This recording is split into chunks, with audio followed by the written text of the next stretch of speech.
नमस्कार। जमीन के कागजात, इन पर लिखे मुश्किल शब्द और उलझे हुए नियम अक्सर हमारा सिर चकरा देते हैं, है ना? पर सच तो ये है कि ये सिर्फ शब्द नहीं है। ये तो हमारी संपत्ति और हमारे अधिकारों की भाषा है। चलिए आज मिलकर इन जटिल शब्दों की गुत्थी को सुलझाते हैं और जमीनी रिकॉर्ड्स को आसान बनाते हैं। जमाबंदी, इंतकाल, फर्द बदर, ये शब्द सुनते ही एक उलझन सी होती है। लेकिन जरा सोचिए, अगर इनका मतलब साफ साफ पता हो तो यही उलझन एक आत्मविश्वास में बदल सकती है। और हमारा मकसद यही है कि ये उलझन दूर हो और आत्मविश्वास बढ़े। तो शुरुआत करते हैं एकदम बेसिक से। किसी भी जमीन पर मालिकाना हक की बात करने से भी पहले ये समझना जरूरी हो जाता है कि आखिर सरकारी रिकॉर्ड में उस जमीन को पहचाना और नापा कैसे जाता है। तो देखिए, सबसे पहली और सबसे बुनियादी चीज है रकबा। सीधे शब्दों में कहें तो इसका मतलब है जमीन का कुल साइज या एरिया। इसे सरकारी नक्शे और खसरा नंबर के हिसाब से नापा जाता है, जैसे एकड़, कनाल या हेक्टेयर में। अब ये समझना बहुत जरूरी है कि रकबा सिर्फ एक नंबर नहीं है। यही वो आधार है जिस पर जमीन की कीमत तय होती है। भविष्य में अगर कोई बंटवारा हो तो उसकी नींव इसी पर रखी जाती है और इसी से संपत्ति को एक कानूनी पहचान मिलती है।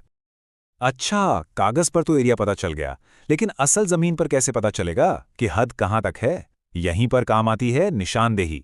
ये एक ऑफिशियल प्रोसेस है जिसमें अधिकारी मौके पर आकर नक्शे के हिसाब से जमीन की बाउंड्री तय करते हैं, ताकि कोई लड़ाई झगड़ा या विवाद ही ना हो। गांवों की बसावट के लिए भी कुछ खास शब्द इस्तेमाल होते हैं, जैसे लाल डोरा।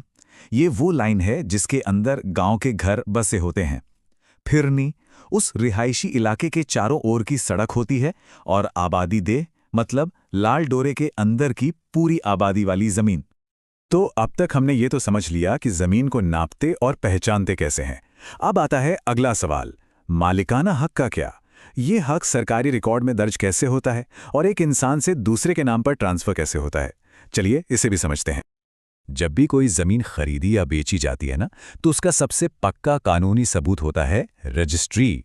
ये वो प्रोसेस है जिसमें खरीद बिक्री को एक सरकारी अधिकारी यानी सब रजिस्ट्रार के सामने दर्ज करवाया जाता है। बस इसी से वो सौदा कानूनी तौर पर पक्का हो जाता है। रजिस्ट्री तो हो गई। इसके बाद आता है इंतकाल, जिसे म्यूटेशन भी कहते हैं। इसको समझने का सबसे अच्छा तरीका है, जैसे गाड़ी खरीदने के बाद हम आरसी पर अपना नाम चढ़वाते हैं ना, बिल्कुल वैसे ही जमीन खरीदने के बाद सरकारी रिकॉर्ड में पुराने मालिक का नाम हटवाकर नए मालिक का नाम दर्ज कराने का प्रोसेस ही इंतकाल कहलाता है। अच्छा, मान लीजिए एक जमीन के एक से ज्यादा मालिक हैं और अब उसे बांटना है, तो इसके लिए दो अलग अलग शब्द हैं। जब सब मालिक आपसी रजामंदी से जमीन बांट लेते हैं तो उसे बंटवारा कहते हैं। लेकिन अगर उनमें सहमति ना बने और मामला किसी अधिकारी या कोर्ट में जाए तो उस ऑफिशियल डिवीजन को तकसीम कहा जाता है। जमीनी रिकॉर्ड्स में ना कभी कभी कुछ पुराने ऐतिहासिक शब्द भी देखने को मिल जाते हैं, जैसे जागीरदार। ये वो होता था जिसे किसी राजा या सरकार से जमीन इनाम में मिली हो। और मुआफीदार वो था जिसे उस जमीन पर लगने वाला लगान यानी टैक्स माफ किया गया हो।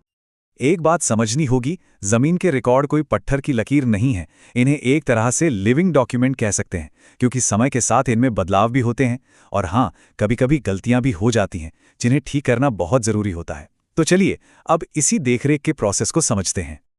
अब एक और जरूरी चीज है गिरदावरी। इसे आप एक तरह का एग्रीकल्चरल सर्वे समझ सकते हैं। इसमें पटवारी ये नोट करता है कि जमीन पर कौन सी फसल लगी है, किसने लगाई है और सबसे जरूरी कि असल में कब्जा किसका है। ये रिकॉर्ड फसल बीमा या मुआवजे जैसी चीजों के लिए बहुत जरूरी होता है। तो सवाल उठता है कि अगर रिकॉर्ड में कोई गलती हो जाए तो क्या? देखिए, अगर वो कोई छोटी मोटी टाइपिंग की गलती है, जैसे नाम की स्पेलिंग में कोई मिस्टेक, तो उसे फर्द बदर प्रोसेस से ठीक किया जाता है। लेकिन अगर कोई बड़ी गड़बड़ी है या धोखाधड़ी से कोई गलत एंट्री हुई है, तो उसकी पूरी जांच पड़ताल करके उसे सुधारा जाता है, जिसे इंदराज का खुलासा कहते हैं।